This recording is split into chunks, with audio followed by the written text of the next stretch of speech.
በጌታ በኢየሱስ ክርስቶስ ስም ዛሬም የከበረ ሰላምታ አቀርብላችኋለሁ። ከእግዚአብሔር ቃል በጋራ ዛሬ አብረን እናጠናለን። ባለፈው የጀመርነውም በማቴዎስ ምዕራፍ 6 ላይ ያለውን የእግዚአብሔርን ቃል በተለምዶ የጌታ ጸሎት ተብሎ የሚጠራውን እኛ ግን ባለፈው እንዳየነው የጌታ ጸሎት ሳይሆን የኛ የራሳችን የዕለት ከዕለት ጸሎት መሆኑን እንደተመለከትነው ከዛ በመቀጠል ዛሬ እናጠናለን። ሁለተኛው ክፍል ማለት ነው። እግዚአብሔር የተመሰገነ ይሁን። እግዚአብሔር ያስተምራል። እኛ ለመማር ዝግጁ ከሆን እግዚአብሔር ከመናገር ወደ ኋላ ብሎ አያውቅ። ሁል ጊዜም ይናገራል። ነገር ግን ምስጢሩ ያለው በቃሉ ውስጥ ነው። ቃሉን በማንበብ የእግዚአብሔርን ቃል በመረዳት የእግዚአብሔርን ሐሳብ የልቡን ሐሳብ መረዳት የምንችለው በቃሉ ውስጥ ሲገለጥ ብቻ ነው። ስለዚህ በስሜታችን ተገፍተን የእግዚአብሔርን ሐሳብ ልናውቅ አንችልም። ወይም ደግሞ በተለየ መገለጥ በተለያየ ሁኔታ ወደ እግዚአብሔር ልንጠጋ አንችልም። እግዚአብሔር ያዘጋጀልን መንገድ አንድ ብቻ ነው። ያም ደግሞ በቃሉ እና በመስቀሉ ነው። በቃሉ በመስቀሉ ነው። ከዛ ውጭ የሆነው ሁሉ ሰዎች ያዘጋጁት የደህንነት መንገድ ነው። ሰዎች ያዘጋጁት ደግሞ ምድራዊ ነው። ምድራዊ የሆነው ሁሉ ይጠፋል። ምድር በምትቃጠልበት ጊዜ በምድሯ ውስጥ ያለውም እሷም ያቀፈችው በሙሉ በሚቃጠልበት ጊዜ ያኔ ሁሉ ነገር እንዳልነበር ይሆናል። ነገር ግን እግዚአብሔርን ስናምን በእግዚአብሔር መንገድ ስነድ የእግዚአብሔርን ሐሳብ ስንቀበል እግዚአብሔር በራሱ ማዳን የራሱን ጽድቅ ሲያለብሰን የሰማያዊ ዜጎች እንሆናለን ማለት ነው። እግዚአብሔር የተመሰገነ ይሁን።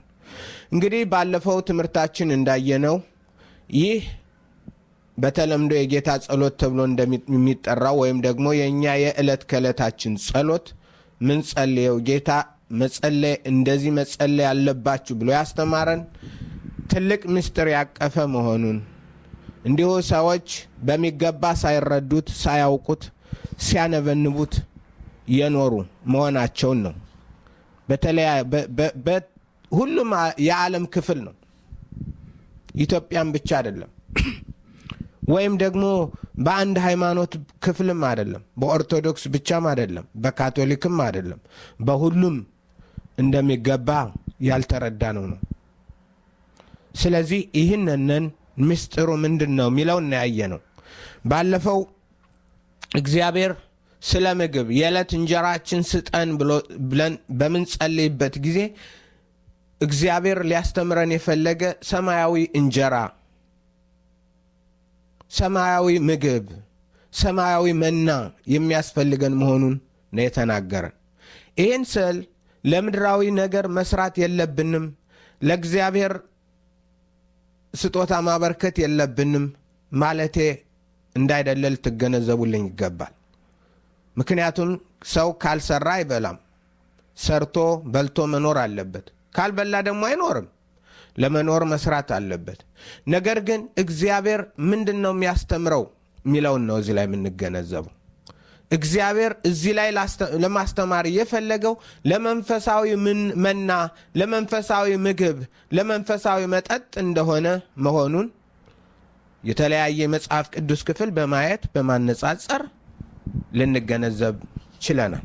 እግዚአብሔር የተመሰገነ ይሁን። ዛሬ ቀጥለን የምናየው እኛም ደግሞ የበደሉን ይቅር እንደምንል በደላችን ይቅር በለን በሚለው ዙሪያ ነው። እኛ ደግሞ የበደሉን ይቅር እንደምንል በደላችን ይቅር በለን። እንግዲህ በዚህ ዙሪያ ሁለት ይቅር ባዮች እንዳሉ እናያለን። አንደኛ አንተ በደላችን ይቅር በለን ነው። ሁለተኛ እኛ ደግሞ በደላችን የበደሉንን ይቅር እንላለን ነው። ስለዚህ ይህ ይቅርታ ምን አይነት ይቅርታ ነው? የበደልነውስ ምንድን ነው? ለምንድን ነው ይቅርታ? ምኑን ነው ይቅርስ ምንላቸው? ሌሎችን ከምን ነው ይቅር ምንላቸው? እንግዲህ አዲስ ክርስቲያን በሆንኩበት ጊዜ አንድ ስገነዘበው የነበረው ከመጽሐፍ ቅዱስ ምንድን ነው የሚያስታርቁ ብፁዓን ናቸው፣ የሚያስታርቁ ብፁዓን ናቸው የእግዚአብሔር ልጆች ይባላሉና የሚያስታርቁ። ስለዚህ ምን ይመስለኝ ነበር? ሰዎችን የተጣሉትን ሰዎች እየፈለጉ ማስታረቅ ይመስለኝ ነበር። የተጣሉት በአካባቢያችን ያሉትን የሰው ልጆችን እየፈለግን ማስታረቅ፣ እርስ በራሳቸው በሰላም እንዲኖሩ አስፈላጊውን ጥረት ማድረግ ያ መስሎ ይታየኝ ነበር። ስለዚህ ያንን ለማድረግ ሮጥ ነበር። ነገር ግን በኋላ እግዚአብሔር አስተማረኝ። እግዚአብሔር የሚናገረው ማስታረቅ የለብንም ማለት አይደለም። ማስታረቅ ሰዎች በሚጣሉበት ጊዜ ክርስቲያን ሰላም እንዲፈጠር ነው የሚፈልገው። በምንም አይነት ክርስቲያን የሚፈልገው ነገር ቢኖር በሰዎችም መካከል በአጠቃላይ በሰው ልጆች እኛም በሚጠሉን መካከል እንኳን ሰላም እንዲኖር ነው የምንፈልገው። ክርስቶስ ያስተማረን ያንን። ጌታችን ኢየሱስ ክርስቶስ ያስተማረን በሰው ልጆች መካከል ሰላም እንዲኖር ነው። ይሄ ዋናው ነው። ነገር ግን እዛ ላይ እግዚአብሔር የሚያስታርቁ ብሎ ሲል የሚያስታርቁ ብሎ ሲል ምን ማለቱ ነው? ሰዎችን ከእግዚአብሔር ጋር የሚያስታርቁ ማለት ነው። ከእግዚአብሔር ጋር ያልታረቀ ሰው ምንጊዜም ቢሆን አይታረቅም። ከእግዚአብሔር ጋር ያልታረቀ ሰው፣ ከእግዚአብሔር ጋር ሰላም የሌለው ሰው፣ ከእግዚአብሔር ጋር ህብረት የሌለው ሰው፣ ከእግዚአብሔር ጋር ግንኙነት የሌለው ሰው፣ ከእግዚአብሔር ያልተማረ እግዚአብሔር ልቡን ያለወጠለት ሰው ምንጊዜም ቢሆን አይታረቅም። ዛሬ ብታስታርቁት ነገ ይጣላል። ውስጡ ጠብ ሞልቶታል። ሰላም የላቸውም ይላል መጽሐፍ ቅዱስ። ስለዚህ ከእግዚአብሔር ጋር ሲታረቅ ግን ሰው ከሁሉ ጋር ይታረቃል። ሰው ከራሱ ጋር ይታረቃል። ሰው ከአካባቢው ጋር ይታረቃል። ሰው ከተፈጥሮ ጋር ይታረቃል። ሰው በአጠቃላይ ከኑሮው ጋር ከህይወቱ ጋር ይታረቃል። በትዳሩ ይታረቃል። በሁሉ ነገር ይፈወሳል። ስለዚህ የሰው ልጆች መታረቅ ያለባቸው ተቀዳሚው እግዚአብሔር ያስቀመጠው ከሰማያዊ ከእግዚአብሔር ጋር ነው።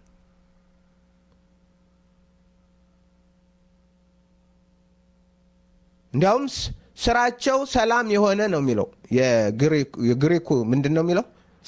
ስራቸው ሰላም የሆነ ብፁዓን ናቸው፣ ሰላምን የሚሰሩ ብፁዓን ናቸው ነው የሚለው። ሰላምን የሚሰሩ ምንድን ነው? ሰላም መስራት፣ ሰውን ከእግዚአብሔር ጋር ማስታረቅ፣ የዘላለማዊ ሰላም እንዲመጣ ማድረግ። ያ ምንድን ነው? ወንጌልን መመስከር ማለት ነው። የወንጌልን ቃል ለኃጢአተኛ ሰው ማቅረብ ማለት ነው። ስለ ኃጢአተኛ ሰው መጸለይ ማለት ነው። እንግዲህ እንደዛ ነው። ወደዚህ ደግሞ ወደ ዋናው ስንመጣ ዛሬ እግዚአብሔር ምንድን ነው? እኛም የበደሉን ይቅር እንላለን፣ በደላችን ይቅር በለን። ሁለት ይቅርታ እንትኖች እንዳሉ የተያያዙ እንደሆኑ ነው። ይቅር በለን ይቅር እንላለን የሚል ነው። ምክንያቱም እግዚአብሔር ይቅር ካላለን ሰዎችን ይቅር ልንል አንችልም። እግዚአብሔር ካልማረን ሌሎችን ልንምራ አንችልም። ምን አገባን? ወደ ገሃነም እሳት ቢጣል ምን አገባን? ቢነድ ምን አገባን? እንደዛ ነው። የምድራዊ ሰው ሰልፊሽ ነው፣ ራስ ወዳድ ነው። ምድራዊ ሰው፣ ያልተለወጠ ሰው፣ በኃጢአት ባህር ውስጥ የሰጠመ ሰው ፍላጎቱ በቀል ነው። በቀል። እግዚአብሔር ግን በቀል የኔ ነው ይላል። እግዚአብሔር የተመሰገነ ይሁን። እንግዲህ በደላችን ይቅር በለን እኛም የበደሉን ይቅር እንደሚል እዚህ ላይ ያለውን ዙሪያ እንመለከታለን። እንግዲህ ሁላችን ኃጢአተኞች ነን። ከትንሽ እስከ ትልቁ፣ ከህፃን ጀምሮ፣ ከህፃንነት በማህፀን ውስጥ ያለው በሙሉ የሰው ልጅ ኃጢአተኛ ነው። እንግዲህ በተለያዩ የሃይማኖቶች በተለይም የክርስትና ሃይማኖቶች ስናይ ህፃናት ራሳቸው ንጹሃን ናቸው ብለን ነው የተማርነው። መጽሐፍ ቅዱስ ግን እንደዛ አይልም። ስለዚህ ከመጽሐፍ ቅዱስ አንጻር እናየዋለን። ሁላችን በኃጢአት እንደተጸነስን በኃጢአት እንደተወለድን መጽሐፍ ቅዱስ አስረግጦ ይናገራል። ምክንያቱም ኃጢአተኛ ምንን ይወልዳል? ኃጢአተኛን ይወልዳል። ኃጢአት አለ፣ የኃጢአት ስር አለ። ነገር ግን እያደገ ሄዳል። በማህፀን ውስጥ ያለው ኤርምያስን በማህፀን ውስጥ ቀድሼሃለሁ። ለምንድን ነው እግዚአብሔር ማህፀን ውስጥ የቀደሰው ኤርምያስን ሲጠራው? የእግዚአብሔር ቃል ሲል አንተን በማህፀን ውስጥ እኔ አውቄሃለሁ ቀድሼሃለሁ አለው። ቅዱስ ከሆነ ለምን ያስፈልገዋል መቀደስ? ገና ሳይወለድ ገና ተረግዞ ሳለ እግዚአብሔር እንደቀደሰው ኤርምያስ 1 ላይ የመጽሐፍ ቅዱስ ይናገራል። ስለዚህ ሁላችን ኃጢአተኞች ነን። ማንም ቢሆን የሰው ልጅ ኃጢአተኛ ነው። እነሆ በአመፃ ተጸነስኩ፣ እናቴም በኃጢአት ወለደችኝ። መዝሙረ ዳዊት 51:5 በአመፃ ተጸነስኩ። በምንድን ነው የሚለው? በአመፃ ተጸነስኩ፣ በኃጢአት ወለደችኝ። ስለዚህ ስወለድ እኔ ኃጢአተኛ ነኝ። ስጸነስ ኃጢአት አለብኝ፣ ፍርድ አለብኝ። ስለዚህ መድኃኒት ያስፈልገኛል። መድኃኒት ያስፈልገኛል። ሕፃናት እግዚአብሔር ሕፃናትን ሁሉ ይቀጣል። መድኃኒት የላቸውም? አላቸው። በማህፀን ውስጥ ሆነው እንኳን የእግዚአብሔርን ቃል ይሰማሉ። በማህፀን ውስጥ ሆነው የእግዚአብሔርን ቃል እንደሚሰሙ የእግዚአብሔር ቃል ይናገራል። ሳይንስም ደግሞ ያረጋግጣል። ሕፃናት ገና በማህፀን ውስጥ እያሉ ገና በእናታቸው ማህፀን ሳይወለዱ ቃላትን እንደሚለዩ ባለፈው በሳይንስ ትምህርት ስማር በጣም ነው የተገረምኩት። ስለዚህ እግዚአብሔር አምላካችን እነሱንም ማዳን ከፈለገ የሚያድንበት መንገድ አለው። በማህፀን ውስጥ ሚድኑ ብዙዎች አሉ። ለምንድን ነው መጥምቁ ዮሐንስ ገና በማህፀን ውስጥ ሳለ በደስታ የዘለለው? ማርያም ወደ ኤልሳቤጥ ቤት ስትሄድ ሰላም ብላ ስትል እሱ በውስጥ እያለ ገና ተጸንሶ ሳለ ዘለለ ይላል። ጽንሱ ዘለለ። እግዚአብሔር የተመሰገነ ይሁን። ያ ትልቅ መንፈሳዊ መገለጥ ነው። ያ ትልቅ የእግዚአብሔር አስተምሮ ነው። ስለዚህ እግዚአብሔር ሲናገር የማይሰማ የለም ወገኖች። እግዚአብሔር ሲናገር የማይሰማ የለም። እግዚአብሔር በማህፀን ውስጥ ያለውንም ያድነዋል፣ ያረጀውንም ያፈጀውንም የደከመውንም ያድነዋል፣ ወጣቱንም ጎልማሳውንም ያድነዋል። ሁሉንም ከእግዚአብሔር ማዳን ውስጥ የተደበቀ የለም። እግዚአብሔር የተመሰገነ ይሁን። ስለዚህ ሁላችን ኃጢአተኞች እንደሆነ በመዝሙረ ዳዊት ይናገራል። እንዲሁም ደግሞ መጥምቁ ዮሐንስ ይናገራል ራሱ። ዳሩ ግን ከፈሪሳውያንና ከሰዱቃውያን ብዙዎች ወደ ጥምቀቱ ሲመጡ ባየ ጊዜ እንዲህ አላቸው፣ እናንተ የእፉኝት ልጆች ከሚመጣው ቁጣ እንድትሸሹ ማን አመለከታችሁ አላቸው። እነዛን ጻፎችና ፈሪሳውያን ምንድናቸው አላቸው? የእፉኝት ልጆች። እፉኝት ማንን ይወልዳል? እፉኝትን ይወልዳል። እባብን ይወልዳል።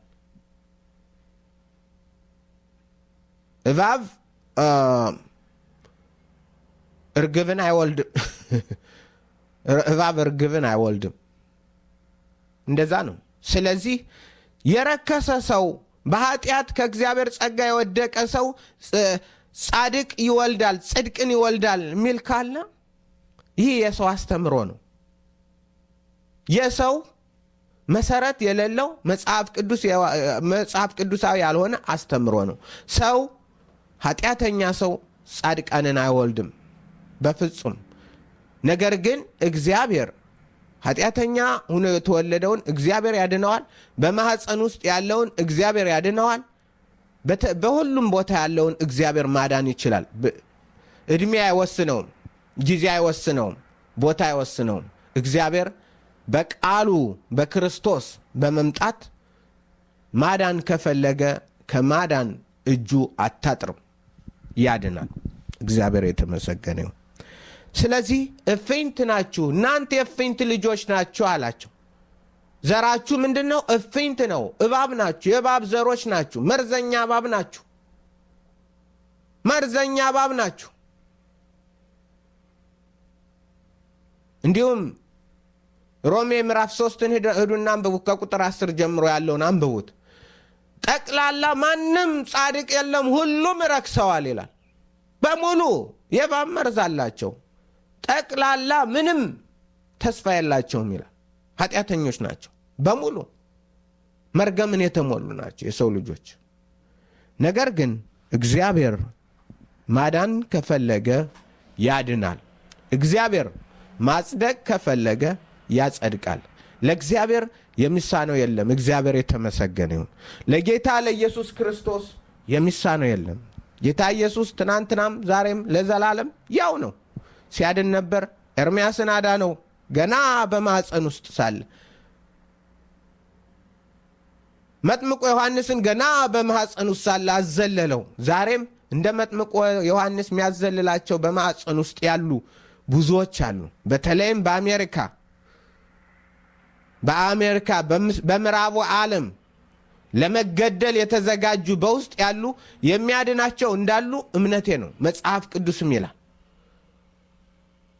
ወላጆች እነሱን ገደልን ሲሉ ራሳቸው ይሞታሉ። ሕፃናት ግን ቢታረዱም እንኳን እግዚአብሔር ይታደጋቸዋል።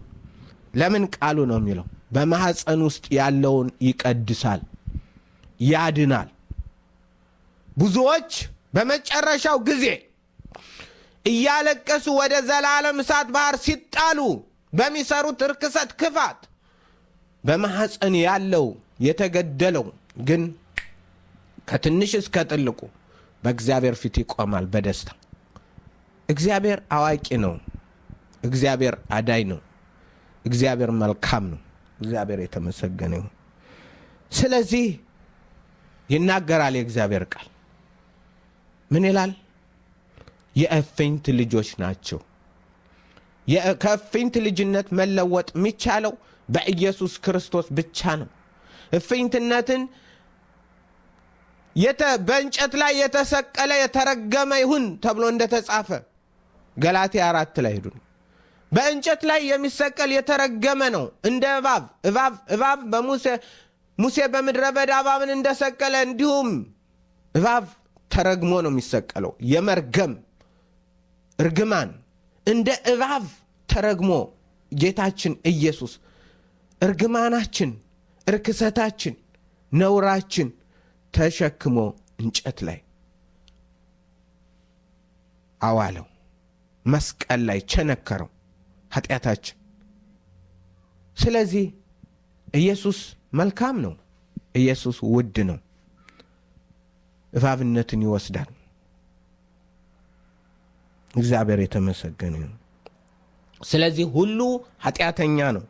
የአዳም ዘር በሙሉ ኃጢአተኛ ነው። የሚለይበት መንገድ የለም። ከኃጢአት የሚያድን እስካልመጣ ድረስ እስካላገኘ ድረስ ከፀሐይ በታች ሁሉ ከንቱ ከንቱ የከንቱ ከንቱ ነው። ከፀሐይ በታች ያለ ጠቅላላ የሰው ዘር በሙሉ የከንቱ ከንቱ ነው ይላል መጽሐፈ መክብብ ምዕራፍ 1 ቁጥር 2 ላይ። ሁሉም የከንቱ ከንቱ ነው። በአራት ነው የሚጠቀልለው። ዓለም አቀፋዊነትን ወይም ደግሞ 4 ቁጥር የሚለው ምንድን ነው? በአጠቃላይ ዓለምን አራቱ አቅጣጫዎች ዓለምን የሚወክል መሆኑን ይናገራል። ስለዚህ ሁሉ ከንቱ ነው። ከፀሐይ በታች ሕፃንም በሉት ምንም በሉት ሁሉ ከንቱ ነው። ነገር ግን ከፀሐይ በላይ የሚመጣ የሚያድነው ያስፈልጋል። ከሰማይ የወረደ እንጀራ ይሄ ነው ይላል። ጌታ የተመሰገነ ይሁን። ኢየሱስ ከሰማይ የወረደ እንጀራ፣ ከፀሐይ በታች ያለውን ከንቱነት የሚያስወግድ የወረደ እንጀራ ኢየሱስ ክርስቶስ ነው።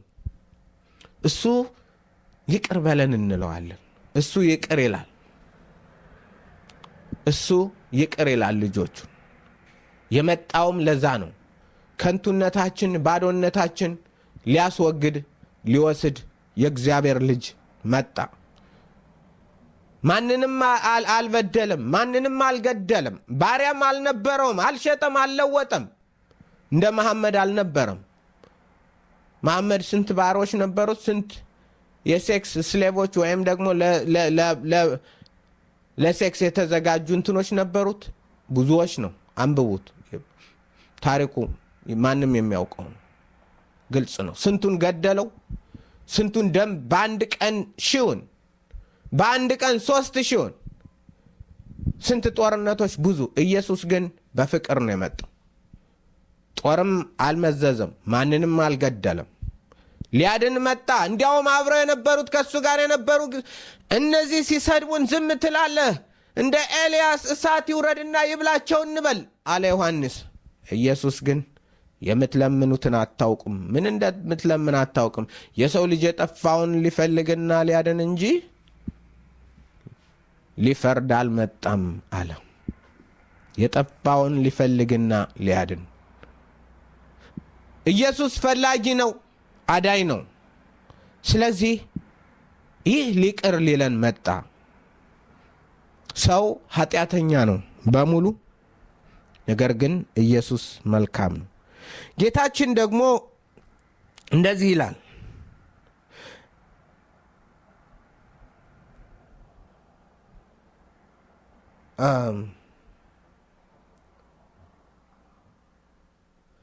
ጌታችን እንዲህ ይላል ደግሞ እሱም እናንተ የእፉኝት ልጆች ከሚመጣው ቁጣ እንድትሸሹ ማን አመለከታችሁ አለ ዮሐንስ።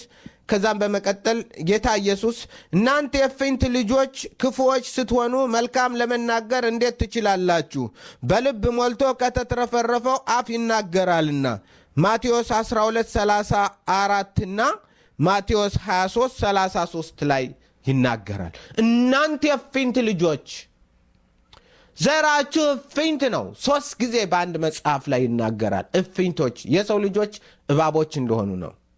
ማንም ምናልባት ሰዎች እኛ እነዛ የሃይማኖት ፈሪሳውያን ነበሩ፣ እኛ እንደዛ አይደለንም። ስማቸው ጻድቃን ነው።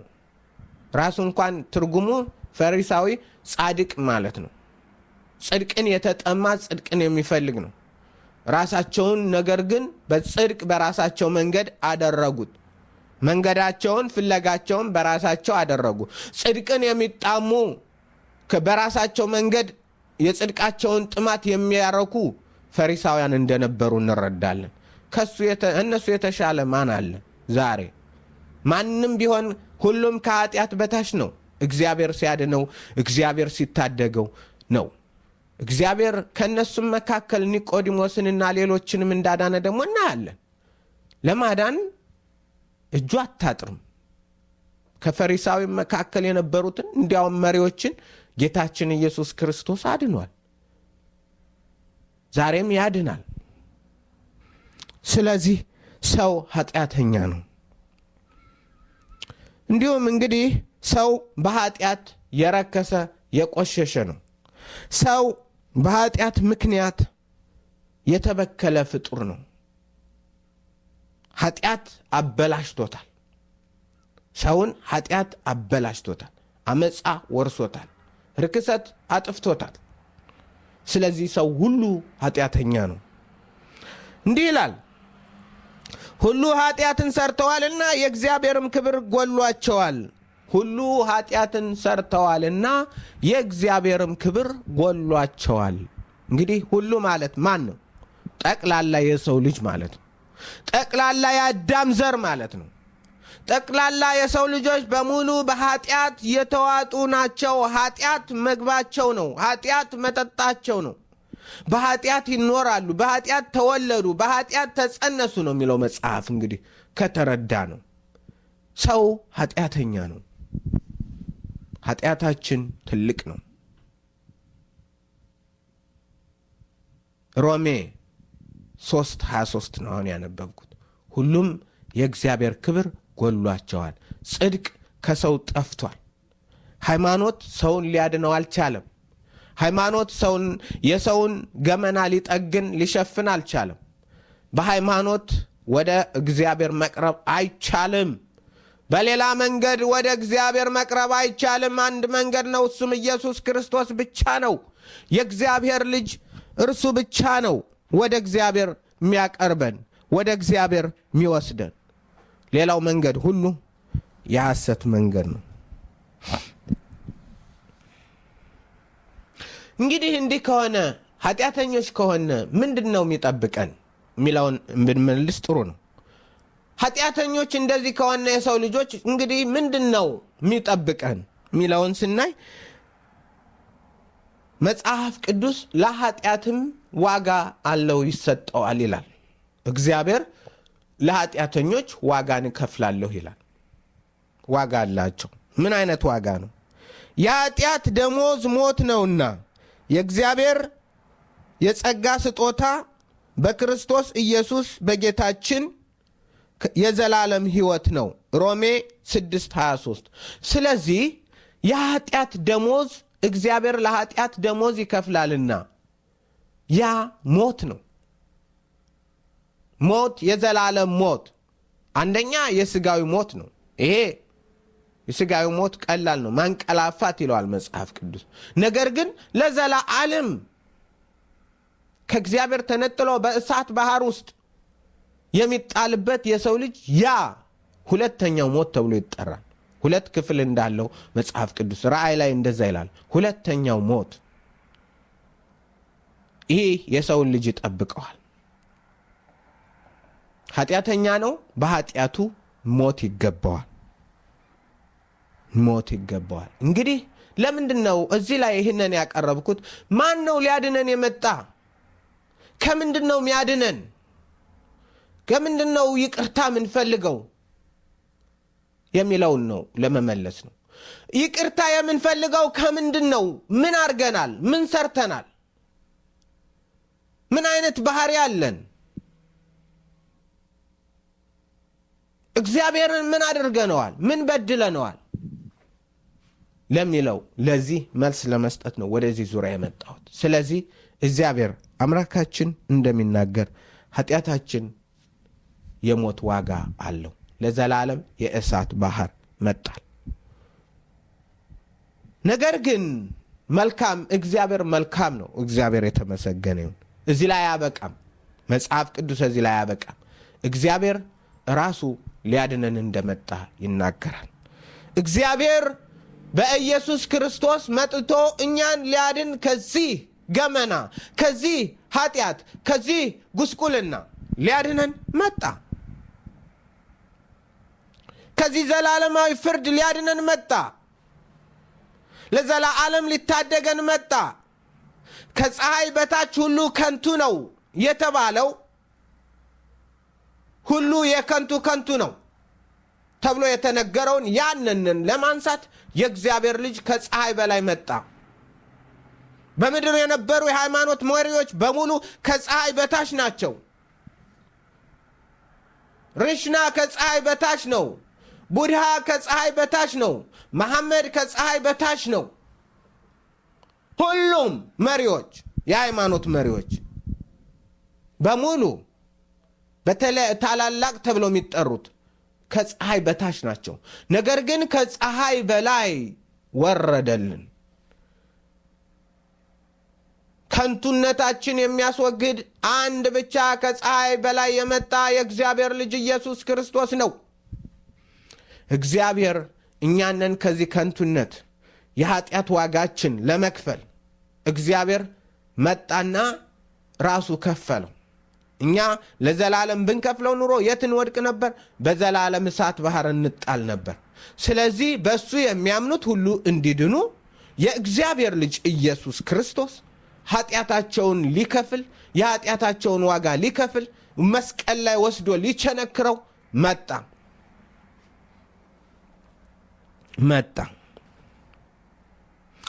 እንግዲህ ትልቁ አንዱ በተለይም እዚህ ላይ ትልቁ ነገር የኢየሱስን ማንነት የሰው ልጆች አያውቁትም። ዛሬ በተለይም የተለያየ ሃይማኖት አለ። ጆቫ ዊትነስ አንዱ ነው። ኦንሊ ጂሰስ ሌላው ነው። ሌላም ብዙ አለ። ኢየሱስን በሚገባ መረዳት ያልቻሉ ብዙዎች አሉ። ብዙ የሃይማኖት ክፍሎች አሉ። ስለዚህ ኢየሱስ ማን ነው ሚለውን በአዲስ ኪዳን ኢየሱስ ማን ነው በብሉይ ኪዳን ኢየሱስ ማን ነበር ማን ነው ሚለውን እናያለን። አሁን ማን ነው ኃጢአታችን ሊከፍል የመጣ? ከዚህ ከኛ መካከል ነው ሰው ተቀብቶ ወይም ቅባት እንደሚሉት ተቀብቶ የሰው ልጅ ሊያድነን የመጣው ወይስ ከኛ መካከል ነው የሰው ልጅ የተነሳው? ምንድነው? ይሄንን በአዲስ ኪዳንና በብሉይ ኪዳን በማነጻጸር እናያለን ስለ ኢየሱስ ክርስቶስ።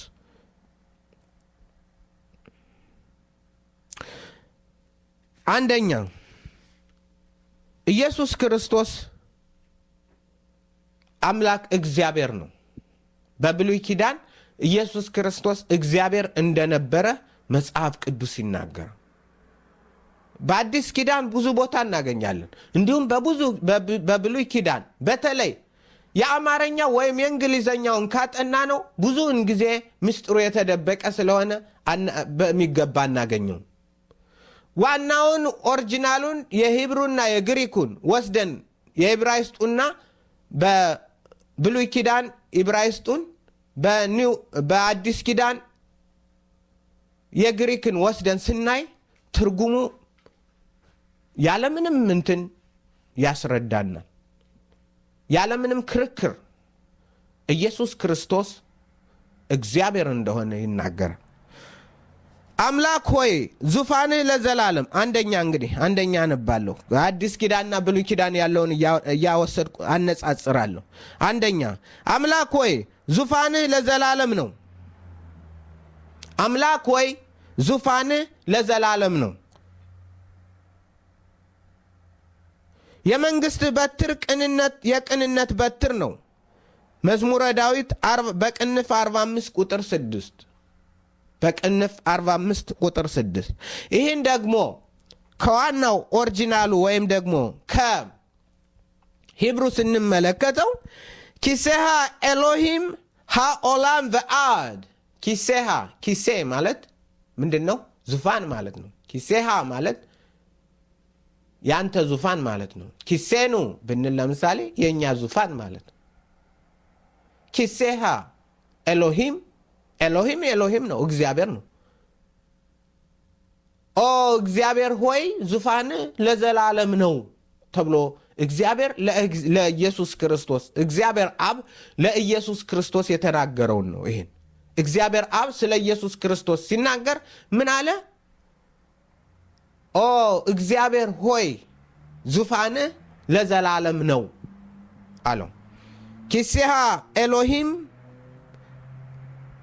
ኦላም va'ad ለዘላለም ነው። ዙፋንህ ለዘላለም ነው። ኤሎሂም። ስለዚህ ኢየሱስ ክርስቶስ ኤሎሂም ከኤሎሂም አንዱ ኤሎሂም ነው፣ እግዚአብሔር ነው። ይህንን ሐዋርያው ጳውሎስ በዕብራውያን ላይ ሲናገር እንደዚህ ይላል። ስለ ልጁ ግን አምላክ ሆይ ዙፋንህ እስከ ዘላለም ድረስ ይኖራል፣ የመንግስትህም በትር የቅንነት በትር ነው። ዕብራውያን 1:8 ይህን እንዳለ ወስዶ ይናገረዋል። ስለ ልጁ ስለ ኢየሱስ ክርስቶስ እግዚአብሔር አብ ሲናገር አምላክ ሆይ እግዚአብሔር ሆይ ዙፋንህ ለዘላለም ጸንቶ ይኖራል ይለዋል። ይህን ደግሞ ወደ አዲስ ኪዳን ወስደን ስንመለከተው ፕሮስ ዴቶአን ሁዮን ሃትሮኖስ ሱ ሃተአስ ኤስቶን አዮኖን ቶ አዮኖስ ምን አለው? ሃተአስ ኦ እግዚአብሔር ሆይ። ተአስ ቴዎሎጂ ብለን ምንለው ጥናተ መለኮት እግዚአብሔርን ማጥናት ማለት ነው። ቴዎሎጂ። ተአስ ማለት እግዚአብሔር ነው፣ እግዚአብሔር ማለት ነው። በግሪክ ተአስ ማለት እግዚአብሔር ማለት ነው። እግዚአብሔር የእግዚአብሔር መጠሪያው በአዲስ ኪዳን ተአስ ነው። በብሉይ ኪዳን ኤሎሂም በዕብራይስጥ ማለት ነው። ኤሎሂም ያህዌ ወይም ጀሆቫ እና የተለያዩ ስሞች አሉት እግዚአብሔር የሚጠራበት። ስለዚህ ምን አለው? ስለ ልጁ ግን ይላል ግሪኩም ራሱ ፈአስ እግዚአብሔር ሆይ እግዚአብሔር ሆይ ብሎ ነው የሚናገር። በግሪኩም ውሰዱት እግዚአብሔር ነው የሚለው፣ በዕብራይስጥ ውሰዱት ኤሎሂም ነው የሚለው። ኢየሱስ ክርስቶስ ኤሎሂም ነው፣ ንጉሥ ነው፣ ግዛትህ ዙፋንህ የነገሰ ነው፣ ትውልድን ሁሉ የሚያስተዳድር ለዘላለም በሰማይ ንጉሥ ሆኖ የሚኖር ነው ኢየሱስ ክርስቶስ። ይህ እኛን ሊያድን መጣ። ይህን ነው የምንጠይቀው። ይቅር በለን ምንለው ይህን ነው። ይህን ሁሉ የሰማይን ክብር ጥሎ ለእኔ ለምናምንቴው ሲል መጣ የእግዚአብሔር ልጅ። ይህን ሁሉ ሰማየ ሰማያትን እየገዛ በበትር እየገዛ የጽድቅ ዙፋን እያለው የእግዚአብሔር ራሱ እግዚአብሔር ሰው ሆኖ መጣ። ስለዚህ በአዲስ ኪዳንም በብሉይ ኪዳንም ብንናገር የነገሰ ንጉሥ፣ በሰማይ ዙፋን ያለው ንጉሥ ኢየሱስ ክርስቶስ ነው። በሰማይ ዙፋን ያለው ንጉሥ ትውልድን ፍጥረትን ሁሉ የሰማይን ኃይላት ሁሉ የሚያስተዳድረው ንጉሥ ኢየሱስ ክርስቶስ ነው። ይህን ነው አድነን በደላችን ይቅር በለን ምንል። ይህ ነው መጦ ወደኛ የመጣው ዙፋኑን ጥሎ መጣ ምንለው ለዚህ ነው። እግዚአብሔር የተመሰገነ ይሁን። ሁለተኛ፣ ስለዚህ ጌታ ራሱ ምልክት ይሰጣችኋል፣ እነሆ ድንግል ትጸንሳለች፣ ወንድ ልጅንም ትወልዳለች፣ ስሙንም አማኑኤል ብላ ትጠራዋለች። ኢሳይያስ 7:14 ወአልማ ኻራ ወዮለደት ቤን ወካራት ሽሞ ኢማኑኤል። ወካራት ሽሞ ኢማኑኤል ማን ብላ ትጠራዋለች? ኢማኑኤል ብላ ትጠራዋለች። ኤል እግዚአብሔር ነው። ኢማኑ ማለት ከኛ ጋር ማለት ነው። ኢማኑ ከኛ ጋር፣ ኢማኑኤል ብላ ትጠራዋለች። ኢማኑኤል እግዚአብሔር ከኛ ጋር፣ እግዚአብሔር አምላክ ከኛ ጋር ብላ ትጠራዋለች። በብሉይ ኪዳን ኢማኑኤል ኢየሱስ ማን ነው? እግዚአብሔር ከኛ ጋር ነው። እግዚአብሔር ንጉሠ ነገሥት የገዢዎች ገዥ እግዚአብሔር ከኛ ጋር ነው። ኢየሱስ ያ ነው። እወቁት፣ እንወቅ፣ እናውቅም ዘንድ ቃሉን እንመርምር። ኢየሱስ ጌታ ነው። ኢየሱስ በአፋችን ጓደኛ አድርገን እንደምንጠራው በልባችን እንወቅ፣ እንመርምረው። ማን ነው ኢየሱስ? ኢማኑኤል። ኢማኑኤል በካራት ሽሞ ኢማኑኤል፣ በካራት ሽሞ ኢማኑኤል፣ ስሙንም አማኑኤል ወይም ኢማኑኤል። እግዚአብሔር ከኛ ጋር ነው። እግዚአብሔር ከኔ ጋር ነው እኮ አላለችም። እግዚአብሔር ከኔ ጋር ነው። ኢቲኤል ለምሳሌ ባለፈው ስናጠና እግዚአብሔር ከኔ ጋር ነው። ኢቲኤል እግዚአብሔር ውዝሚ ጋድ ውዝሚ ኢቲኤል ኢቲ ውዝሚ ከኔ ጋር። እንደዛ አላለችም፣ ከኛ ጋር ነው አለች። ምክንያቱም ኢየሱስ የዓለም ሁሉ ተስፋ ነውና፣ ምክንያቱም ኢየሱስ ዓለምን ሊታደግ ሊያድን የመጣ ገዥ ነውና፣ ምክንያቱም ኢየሱስ ከሁሉ በላይ ነውና ለሁሉ የመጣ ነው አለችው። ስሙንም አማኑኤል ብላ ትጠራዋለች። ይህንን እንዳለ በአዲስ ኪዳን ማቴዎስ ይጠቅሰዋል። ማቴዎስ 1:23 ላይ ይናገራል። እግዚአብሔር የተመሰገነ። እነሆ ድንግል ትጸንሳለች፣ ልጅንም ትወልዳለች፣ ስሙንም አማኑኤል ይሉታል የተባለው ይፈጸም ዘንድ ነው። ይህ ሁሉ ሆኗል። ትርጓሜውም እግዚአብሔር ከኛ ጋር ነው የሚል ነው። ሜት ሂውመን ሃተ አስ ሜት ሂውመን ሃተ አስ ሜት ዊዝ አስ እግዚአብሔር ከኛ ጋር ነው። እግዚአብሔር ከኛ ጋር ተአስ። አሁን እዚህ ላይ ምንድነው ዋናው ቃል? ተአስ ጋድ ጋድ እግዚአብሔር ከኛ ጋር፣ እግዚአብሔር ከኛ ጋር። የተደበቀ ምስጢር የለም። ምንድነው? ሌሎች ሲወስዱ መጽሐፍ ቅዱስን ሲተረጉሙ እንግሊዘኛውን ይወስዱና ትንሿን ጂ ሊትል ጋድ ሊትል ጂ ያረጉና ካፒታል ጂ ሳይሆን ስሞል ጂ አድርገው የሆነ ትውስት ያረጉታል። ሰው ጠማማ ነው። ሰው እርኩስ ነው። ሰው እፍረት የለውም። ቃሉ ግን ይሄ ነው። የሚደበቅ የሚሸሸግ ነገር የለም። ፈአስ ነው። ጋድ ኢዝ ጋድ። እግዚአብሔር ነው። ስለዚህ ኢየሱስ ክርስቶስ በአዲስ ኪዳንም ቢሆን እግዚአብሔር ነው፣ በብሉይ ኪዳንም ቢሆን እግዚአብሔር ነው። እግዚአብሔር የተመሰገነ ይሁን። እግዚአብሔር ወረደ። እግዚአብሔር ወደኛ መጣ። እግዚአብሔር ዝቅ አለ። እግዚአብሔር ተዋረደ። ምን ሊያደርግ? እግዚአብሔር ተረገመ። ለምን? እኛንን ሊያድን።